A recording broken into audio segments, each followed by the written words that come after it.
با سلام و وقت بخیر خدمت همه شما دوستان عزیز. امیدوارم حال همتون عالی باشه.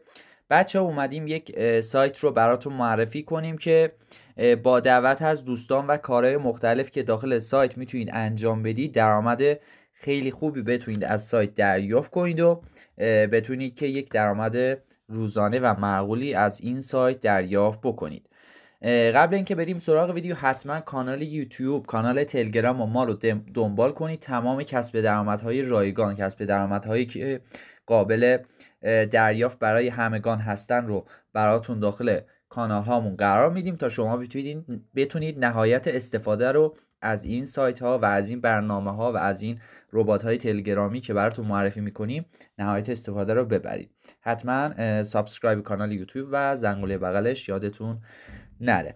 برای ثبت نام روی قسمت ورود و ثبت نام فقط کافیه کلیکتون رو انجام بدید، ثبت نام رو میزنید و ایمیل و رمز عبورها رو قرار میدید. حالا رمز برداشتار هم قرار میدید و کد دعوت هم نیازه که اون رو هم قرار میدید و وارد سایت میشید. خب بچه‌ها من وارد اکانت خودم شدم. اینجا ایمیلی که برای خودم هست رو میتونید ببینید. این ایمیل من هست و زبان و چیزهای مختلف رو اینجا براتون قرار داده که شما میتونید حالا ببینید.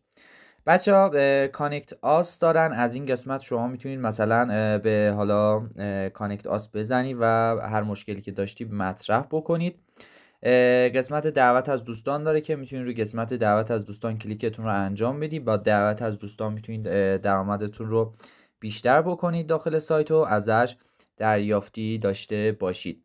قسمت های مختلفی هم داخل سایت وجود داره. قسمت شارژ مجدد هست که شما میتونید از این قسمت کلیک کنید و خیلی راحت با حالا فعال کردن و واریز به این قسمت شما خیلی راحت میتونید درآمدتون رو افزایش بدید از این سایت. قسمت برداشت داره، قسمت حلقه، قسمت صندوق پسنداز، چیزهای مختلف هست که تیم من هم دارن که میتونید ازش استفاده کنید. همشو براتون توضیح میدم. خب بچه ها روی قسمت حالا این پیامک بالا من فقط کافی کلیکم رو انجام بدم. اینجا شما 3 خط بالا رو کلیک میکنید و از این قسمت صندوق پسنداز رو کلیک میکنم. بچه ها روی قسمت پسنداز کلیکم رو انجام میدم و همطور که میبینید من $45 داخل سایت موجودی دارم. قسمت پسنداز قسمتش رو حالا 45 رو قرار میدم. روی قسمت تایید پسنداز کلیکم رو انجام میدم و خیلی راحت همطور که میبینید این کارم داخل سایت انجام میشه و خیلی راحت میتونم که روزانه بیام و درآمدم رو از این سایت دریافت بکنم. ولی نیازی نیست. حالا اگه خواستید شما میتونید از قسمت دعوت از دوستان هم درآمدتون رو خیلی بیشتر بکنید و درآمدتون رو به حد اکثر برسونید داخل سایت. خب دوستان بعد اینکه کاراتون رو انجام دادید حالا از قسمت برداشت موقعش رسیده که شما پولتون رو دریافت بکنید.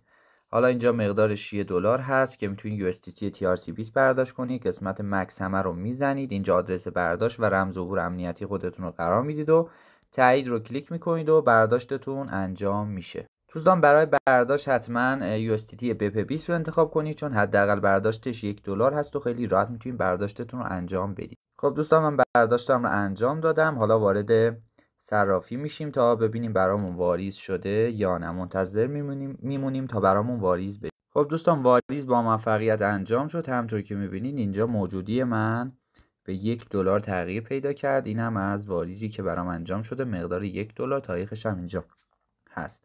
امیدوارم که از ویدیو لذت برده باشید. تا ویدیوی دیگه یا علی خدا نگهدار.